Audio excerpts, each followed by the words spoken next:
Hola, muy buenos días. Empezamos con la siguiente sesión. En la última sesión estuvimos hablando de quiénes éramos nosotras en la educación, en la crianza. Habíamos visto previamente los modelos educativos y en esta sesión nos presentábamos como quiénes somos y qué nos saca de nuestras casillas en la crianza. Entonces es una buena reflexión para empezar la presentación. ¿Quién soy yo? ¿Cómo educo? ¿Cómo crío? ¿Qué me pone de los nervios?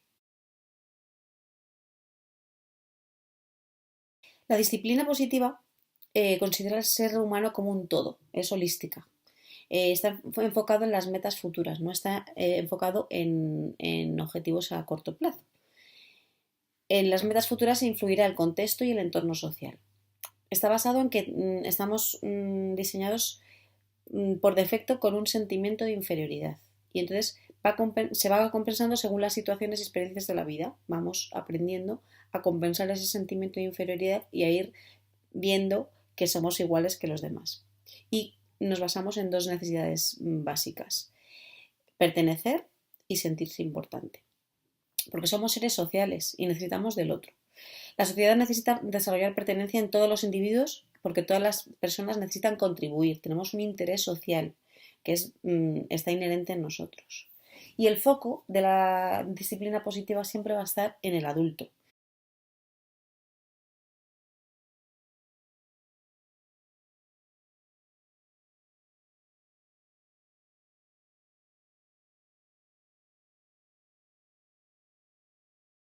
Las personas pueden tener responsabilidades distintas, pero todas tienen derecho a ser tratadas con la misma dignidad y el mismo respeto, como diría Dreykus, que es otro estudioso de la disciplina positiva. Y está basado en una educación democrática o asertiva. Es decir, que todos tenemos distintas responsabilidades según las edades y según las capacidades, pero todos tenemos el mismo derecho y la misma dignidad, porque todos en la familia y todas somos personas. La disciplina positiva hace hincapié en que el mal comportamiento que vemos en realidad es una solución a otro problema que no vemos. Es decir, el mal comportamiento es la punta del iceberg.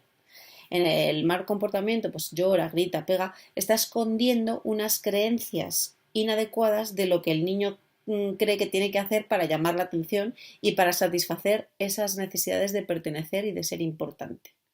Todo comportamiento tiene una finalidad inconsciente y eh, siempre que tenemos un comportamiento tenemos un beneficio de ese comportamiento, sea en mayor o menor medida el beneficio que queremos obtener. Los niños están constantemente tomando decisiones sobre ellos mismos, los demás y el mundo. Y esta diapositiva que he obtenido de la página de Marisa Moya de Escuela Gran Vía es muy acertada. Los niños tienen una percepción, interpretan y según las creencias que tienen inadecuadas, porque todavía son creencias inmaduras, toman una decisión. Entonces toman la decisión, a lo mejor inconsciente, de montar una rabieta, ¿no? Ellos montan la rabieta y están basadas en las creencias de que van a llamar la atención de sus padres, van a conseguir lo que ellos quieren. Entonces hay que ir reeducando esas creencias para que poco a poco vayan desarrollando creencias más maduras y creencias más efectivas a la hora de conseguir sus verdaderos objetivos, que es el de pertenecer y el de ser importante. Y los niños solo quieren que les tengan en cuenta y no saben cómo hacerlo porque son inmaduros. La disciplina positiva, según esta diapositiva obtenida de Laura García de Crecer Sumando, está compuesta de 5 pilares básicos. El sentimiento de pertenencia e importancia, que ya hemos comentado, que es el sentimiento de conexión, el interés social. Está basada en una educación amable y firme, es decir, con coherencia, pero siempre con amabilidad. Está basado en objetivos a largo plazo, porque por otras cosas como castigos o amenazas conseguimos objetivos a corto plazo, pero esos objetivos cortoplacistas a largo plazo son negativos y no es lo que realmente queremos. O sea, en la disciplina positiva lo que hace es fijar un objetivo que es qué es lo que queremos conseguir a largo plazo de esta persona, de este niño o niña, y según lo que queramos tendremos que actuar así. Si lo que queremos no es un objetivo a largo plazo, sino que es resolver el problema instantáneamente y sobrevivir al día a día, pues aplicaremos otro tipo de educación, pero no educaremos en la disciplina positiva, que es lo que realmente va a beneficiar al niño como persona y a ti como educadora y como madre.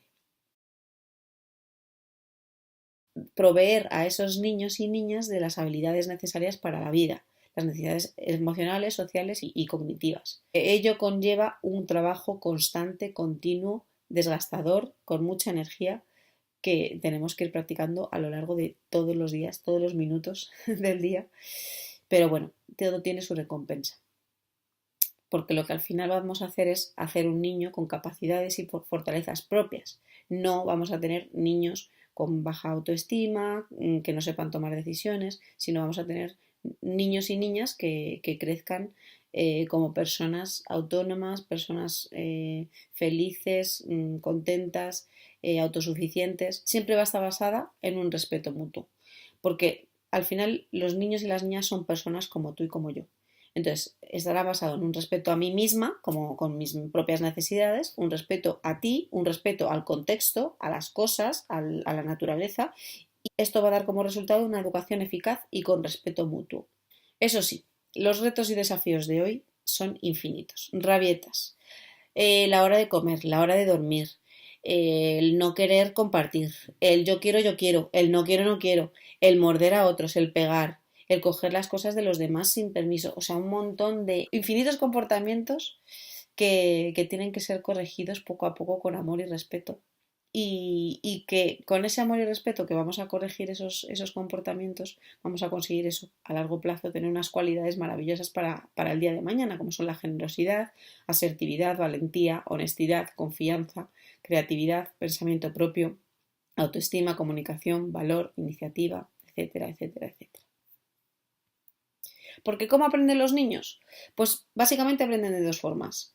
Por ensayo y error, es decir, repitiendo, repitiendo, repitiendo hasta que les sale bien, y por modelaje. Albert Bandura nos explicaba con experimentos qué es la clase de aprendizaje que se adquiere al observar la conducta de otra persona, que es el modelo, y las consecuencias que siguen a esa conducta. Los modelos observados pueden ser reales, simbólicos o imaginarios. Ya sabemos que la imaginación de los niños es infinita, pues también pueden imaginarse cosas y reproducirlas según esos modelos imaginados.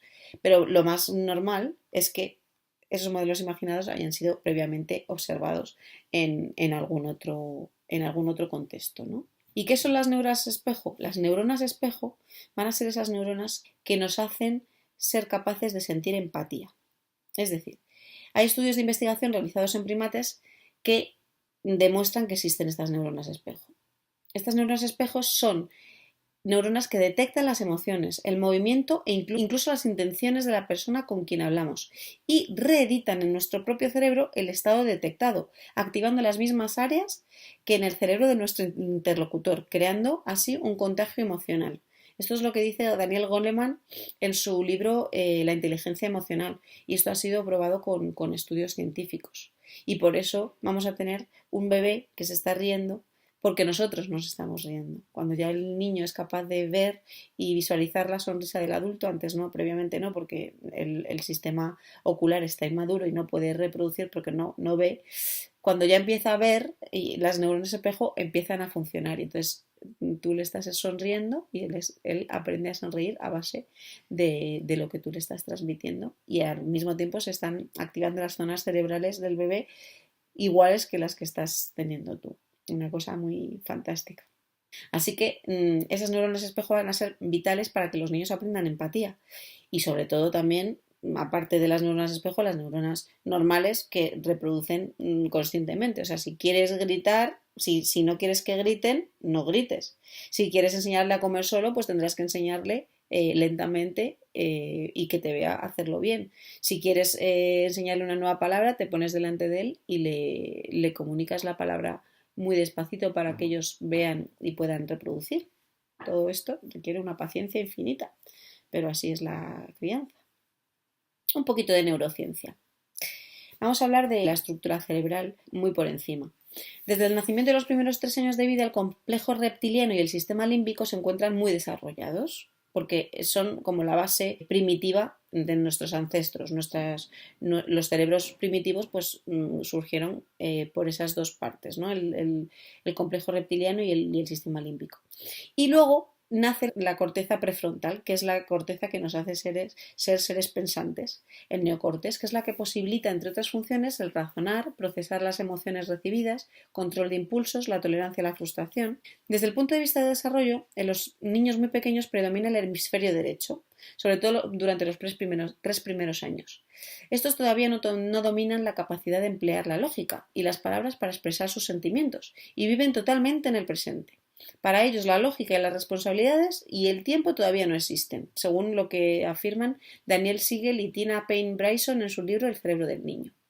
Os pongo un esquema de cómo el sistema amigdalar a veces sufre lo que se llama el secuestro amigdalar, es decir, cuando la parte más primitiva de nuestro cerebro se pone al mando de todo nuestro comportamiento, ¿no? Cuando nos enfadamos y sale el monstruo, que luego hablaremos. Aquí os pongo 3 esquemitas donde se ve claramente la zona de arriba del cerebro, que es el neocortes, la zona prefrontal, que va a ser la responsable del pensamiento, del control del cuerpo, de jugar, de tener empatía. Y luego tenemos la parte de abajo del cerebro, que va a ser la que haga pues, funciones más inconscientes, como respirar, el latido cardíaco, todo eso está en la zona más baja del cerebro, por así decirlo, del encéfalo, y es la que va a producir la respuesta automática, ¿no? La respuesta automática, cuando la amígdala está secuestrada, pues va a haber dos posibles respuestas: o huir o luchar. Esas son las 2 respuestas cuando, por ejemplo, nos enfadamos muchísimo. Pues ahí vamos a o luchar o huir.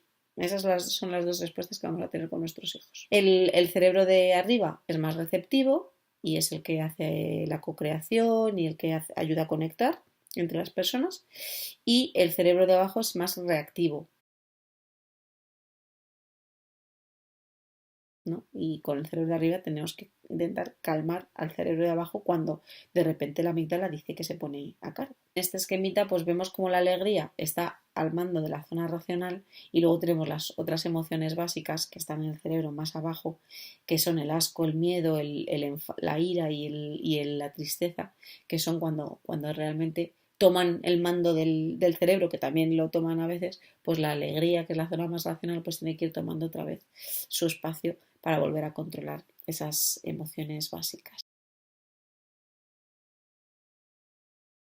Vamos a suponer que el cerebro básico y primitivo es nuestro pulgar y vamos a suponer que el neocortes o la parte más racional del cerebro son los dedos, los otros 4 dedos. Entonces, los niños normalmente van así, con el neocortes un poquito a su bola y el cerebro límbico, el cerebro de las emociones básicas, un poquito destapado, ¿no? Ellos van así por la vida. Entonces, con las habilidades de la vida vamos a intentar que vayan haciendo conexiones neuronales para que el cerebro racional vaya envolviendo al cerebro emocional. Y esto conlleva un entrenamiento constante y continuo, porque el cerebro racional se va a encargar de mirarse a uno mismo, de prever consecuencias, la flexibilidad, planificar, perseverar, evaluar, razonar, la empatía, la toma de decisiones, pensar, control de impulsos. Es decir, todo habilidades de la vida que solo se pueden conseguir a base de entrenamiento. Porque los básicos, el cerebro básico primitivo se va a encargar de la sexualidad, de la defensa del territorio, la jerarquía, la resistencia al cambio, el aprendizaje y la memoria emocional, pero eso todo de forma muy inconsciente. A medida que vamos entrenando la parte de arriba, pues el niño va a aprender a ir por la vida así, en vez de ir por la vida así. Cada vez que van cumpliendo meses, vas notando que sus neuronillas van haciendo más conexiones y van yendo más así. Pero aún así, hay muchas veces que están destapados. La parte de arriba y la parte de abajo, cuando están así, no están conectadas. Y entonces la parte de arriba racional no está controlando los comportamientos que está provocando el cerebro primitivo. Los niños pequeños no tienen los mismos recursos que los adultos para gestionar sus emociones, obviamente, y estas, al no ser reguladas, inundan y son vividas con gran intensidad. Felicidad plena, tristeza absoluta, frustración desmedida, es todo como exagerado, ¿no? Como afirma la psicóloga española Violeta Alcocer, lo que la rabieta de nuestro hijo nos está diciendo es: he perdido he perdido todo el control sobre mis emociones y sobre mí mismo. Los sentimientos negativos se han apoderado de mí y soy incapaz de manejarlos, es decir, que están así. Y volvemos al iceberg. La punta del iceberg es el comportamiento y siempre vamos a tener que ver de qué manera nuestro hijo nos está haciendo ver que quiere pertenecer y ser importante. El problema, el mal comportamiento que nosotros vemos, que es lo visible. Lo no visible es lo que los niños están intentando resolver. Y no son niños malos, como os pongo en este esquema, son niños llenos de emociones. Están o hambrientos, frustrados, o tienen sueño, o no están escuchando, o estoy emocionado y no puedo esconderlo. En fin, una serie de emociones maravillosas que, aunque son maravillosas, pues en nuestra cultura estamos más predeterminados a irlas escondiendo. Así que bueno, también hay que ver cómo hacemos un equilibrio para no cancelar todas esas emociones con nuestro cerebro racional, que es una pena, por otro lado, que con nuestros entrenamientos vayamos perdiendo esa inocencia y esas emociones tan genuinas y tan bonitas que tienen los niños. ¿Qué pasa cuando nosotros nos destapamos? Porque claro, si el niño va así por la vida, nosotras vamos a ser como un espejo. Vamos a hacerle exactamente lo mismo. Es decir, tenemos nuestro niño que está aquí desatado y destapado y nosotras normalmente vamos así. Pero claro, vamos así racionalmente, pero ya llega un momento que ¡pum!, nos destapamos también y estamos a la misma altura. ¿Qué pasa? Las pautas para nuestro destape, ¿cuáles van a ser? Pues conectar con nosotras mismas, reconocer la emoción, prestar atención a los signos físicos, la respiración, las pulsaciones y poner un nombre a ese sentimiento. Cuanto más conscientes seamos de lo que estamos sintiendo, más vamos a poder controlarlo. Hay que identificar el hecho objetivo que lo genera y cuál es nuestra necesidad de base. Igual que ellos tienen necesidad de pertenencia y de significancia, nosotros también tenemos unas necesidades básicas que tenemos que cumplir, pues estar tranquilas, estar en paz, tener controlada la situación, tener un poco de control en la situación. Para ello, pues técnicas de respiración, caminar, mover los brazos, contar hacia atrás, hablar en otro idioma, deletrear. Eso hace que conectemos con la parte superior otra vez. O sea, cuando estamos otra vez como los niños, porque hemos hecho la neurona espejo también, que nosotros también tenemos neuronas espejo, y cuando ellos se ponen a reírse, cuando estás tú súper enfadada y se ponen a reír y tú no puedes evitar reírte también, no te apetece reírte, pero es que no puedes evitarlo. Pues también nosotros tenemos esas neuronas espejo y este destape que hay que controlar, ¿no? Una vez que ya nos hemos puesto en el nivel de tapar y el cerebro racional por encima del emocional, una buena técnica es ponernos a su nivel y ponernos a su nivel emocional como niños. Es decir, que la vida sea un juego, que eso es una cosa que perdemos y que por eso el hecho de perderlo hace que nos perdamos un montón de oportunidades de conectar con nuestro hijo o nuestra hija. Así que yo os invito a que saquéis vuestra niña interior y en el momento que ya tengáis controlado vuestro destape y ya estéis otra vez en el punto de racional, pues ahora para conectar con tu peque tendrás que sacar, ¿no?, la peque que tú llevas dentro.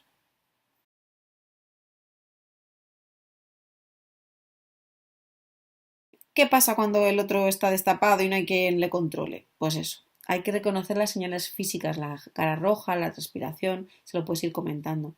Cariño, estás respirando muy, muy rápido o te has puesto muy rojo, puede ser que estés muy enfadado. Hay que conectar con una misma y hay que llamar a la calma, porque si nos ponemos con las neuronas espejo, pues al final acabamos otra vez destapadas, porque al final es complejo no dejarse llevar, ¿no?, por esas neuronas espejo. Hay que intentar, pues eso, hacer todo con calma, movimientos lentos, un tono de voz muy calmado. La conexión con la peque o el peque va a ir a través de validar y reconocer sus sentimientos y sus emociones. Veo que estás muy frustrado, veo que estás muy enfadado o muy enfadada. Dale un tiempo y si necesita que no le hables ni le toques, pues está bien. Otra técnica también es hablarle despacito y decirle que estás aquí y que cuando quiera venir venga. Otra forma es, a veces es acariciarles, dependiendo del contexto y del niño y de la niña, de lo que quiera cada uno en ese momento. También hay que darle alguna opción para distraerle, ¿no? Camina si quieres, o vamos a beber agua, vamos a saltar un poco, vamos a gritar un poco, vamos a coger un cojín y gritar en el cojín. Y eso va a hacer que ya, pues como que haya un shock y neuronalmente el cerebro se vuelva a colocar en su sitio, ¿no? Es como cuando desfibrilas un corazón porque está funcionando mal y te das el choque y de repente se pone a funcionar bien otra vez. Pues esto igual. Cuando está así fibrilando el neocortes, pues te das el choque y ¡pum! De repente se vuelve a tapar. Y puedes pedirle alguna tarea simple que pueda hacer. A ver, dime, cariño, dime tu nombre, dime las letras de tu nombre, o vamos a jugar algo que llame a las funciones superiores y que le distraiga de esa fibrilación de neocortes. Y también puedes pedirle ayuda en alguna tarea. También es muy importante invitar a esperar para no haceros daño el uno al otro, ¿no? Creo que es mejor esperar para no hacernos daño y hablamos esto cuando estemos más tranquilos porque me estás pegando y no me gusta que me estés pegando. El que te peguen nos despierta mucho el cerebro límbico, ¿no? Y hace que nos destapemos fácilmente, porque al final es una necesidad nuestra básica de protección, ¿no? Que hay veces que hasta sentimos miedo de nuestros propios hijos de lo que nos puedan llegar a hacer, porque si cogen un objeto que pesa mucho y te amenaza con tirártelo, pues claro, tu cerebro se activa y dice, o huyo o lucho, y normalmente solemos luchar, porque huir, bueno, también puede ser una opción, ¿no? Te dices, pues me meto en un cuarto, pero es que eso tampoco... Pero claro, algo que sea peligroso también le puede hacer daño a él. Entonces, pues huir de la situación puede significar un daño para el niño también o la niña. Entonces, pues bueno, lo más adecuado es ni luchar ni huir, sino mantenerse, intentar llamar a la calma, intentar llamar al cerebro superior y, por supuesto, llegado el momento, pues tener que contenerle físicamente si es algo que va a ser peligroso. Hasta que quitemos esa amenaza del niño, pues habrá que contenerle también físicamente. Siempre vamos a intentar tratar con respeto y recordar que con nuestro comportamiento estamos dándoles ejemplo. ¿Qué queremos transmitirles en realidad? ¿Queremos transmitirles una madre desatada todo el tiempo? Pues así se comportarán ellos. ¿Es coherente decirles que no griten si les gritamos? Pues la coherencia y la consistencia son fundamentales a la hora de transmitir seguridad, valores y normas de convivencia. Hay que respirar profundo, ser conscientes de que para poder ayudar a tranquilizar al otro debemos estar tranquilos nosotros. La educación siempre va a partir de nosotras. Es decir, lo que nosotras le transmitamos al niño o a la niña es lo que ellos van a aprender. Porque ¿cómo podemos pedir aquello que no estamos dando?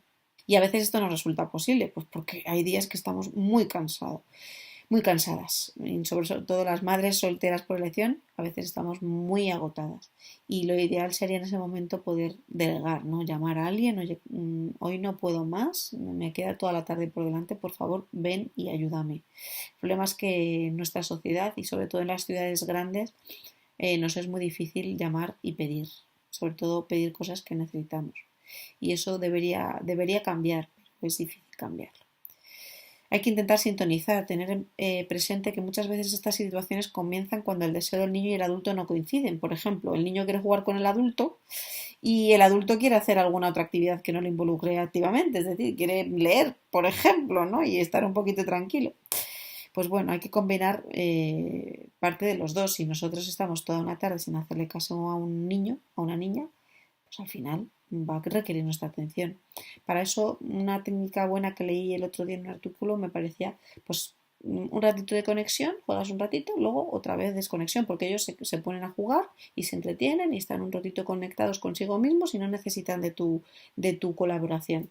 Pero luego llega un momento que llaman otra vez tu atención porque quieren tu implicación en el juego. Entonces juegas otro ratito con ellos, vuelves a conectar y luego te vuelves a escapar, por así decirlo, y les vas dejando ser autónomas cuando en ocasiones y ser dependientes de ti cuando realmente necesitan tu ayuda o ven que tienen esa necesidad, ¿no? de que tú estés ahí y de presencia.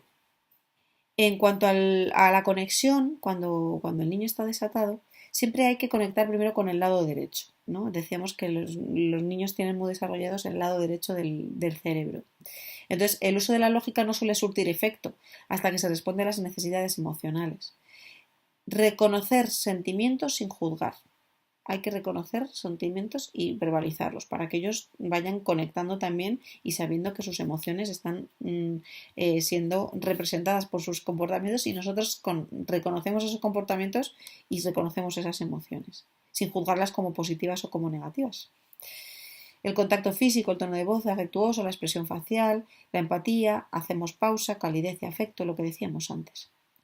Este acto de sintonía permite que el niño se sienta sentir. Y esa es una frase que quiero resaltar. El niño se tiene que sentir importante, sentir que pertenece a la unidad familiar. Y una vez que ya está conectado, pues ya redirigimos con el izquierdo, ¿no? En cuanto el cerebro del niño se ha tranquilizado para el enfoque lógico, ya redirigiremos con soluciones, palabras, planificación, explicaciones lógicas, recordando los límites que le queremos poner. Es decir, que mientras está el niño desatado no podemos intentar darle explicaciones lógicas porque es que tú tienes que comportarte así, porque no sé qué, no sé cuánto. Y empezarles a soltar una ristra de palabras que no van a entender, porque cuando están desatados no van a entender nada de lo que le digamos. Primero tienen que conectar con el lado derecho y luego ya con el lado izquierdo ya sí podemos darle una lógica y una narrativa a todo lo que ha sucedido, dar una explicación, dar posibles soluciones, dar posibles alternativas para otras ocasiones en las que vuelva a ocurrir, etc. Hay que contener y acompañar, abrazando o simplemente estando cerca, disponibles, a la misma altura del niño. Os voy a leer una historia que me pareció curiosa. El doctor Bradbury, que es un adleriano que sigue a Adler, la escuela de psicoterapia de Seattle, entrevistó a un padre que necesitaba ayuda con su hijo de 4 años, quien constantemente sufría de rabietas y pataletas. El doctor Bradbury le sugirió que pidieran un abrazo a su hijo. Entonces el padre preguntó, ¿no sería eso premiar sus actitudes? Y el doctor Bradbury le garantizó que no sería así, de tal manera que el padre aceptó. La semana siguiente el padre describió cómo fue el momento en el que el niño tuvo una pataleta. El padre le dijo al niño mientras tenía una rabieta, cariño, necesito un abrazo. El hijo, mientras trataba de calmarse, le sorprendió. ¿Qué? Pues el choque, ¿no? ¿Qué? El padre, necesito un abrazo, cariño. El hijo escéptico mientras lloraba. ¿Ahora? Sí, cariño, ahora. El hijo con algo de oposición. Está bien. Y con un poco de tensión le dio un abrazo a su padre. Así, ¿no? Y después de unos pocos segundos, el niño ya se sentía cómodo y relajado en los brazos de su padre. Es decir, que al final lo que necesitan esos niños es que les redirijamos de alguna forma, pero con cariño y con calma son la fórmula perfecta para conseguir que vuelvan a conectar. Escuchar con atención y validar las emociones. Empatizar, reflejar las emociones verbalizándolas, de esta forma ayudamos a que vayan identificando y diferenciando. Prestar atención al tono de voz que empleamos y a nuestro lenguaje corporal. Mostrar otras alternativas para resolver el conflicto. Enseñar a pedir ayuda y estar disponibles cuando el niño nos necesite. En muchas ocasiones también es útil cambiar el foco de atención, cambiar el escenario, ofrecer alguna otra actividad que le guste. Normalmente solemos ofrecer comida, ¿no? Que los niños pues como que se redirigen, pero eso tiene es un arma de doble fila, porque luego a la hora de tener insatisfacciones emocionales van a recurrir a la comida, cosa que tampoco es lo más saludable para nadie. Y por supuesto nunca prohibir llorar ni prohibir enfadarse a un niño. ¿Hemos olvidado que llorar y rabiar son mecanismos sanos de liberación de la tensión que ayudan a aliviar la tristeza y la frustración? Enseñando a nuestros hijos a suprimir sus lágrimas, estaremos en realidad aumentando su susceptibilidad a una variedad de desequilibrios emocionales y físicos. La psicoterapeuta suiza Alice Miller sostiene que una de las cosas más devastadoras que le hacemos a los niños es negarles la libertad para expresar su rabia y su sufrimiento. Así que tomemos nota y sigamos aprendiendo.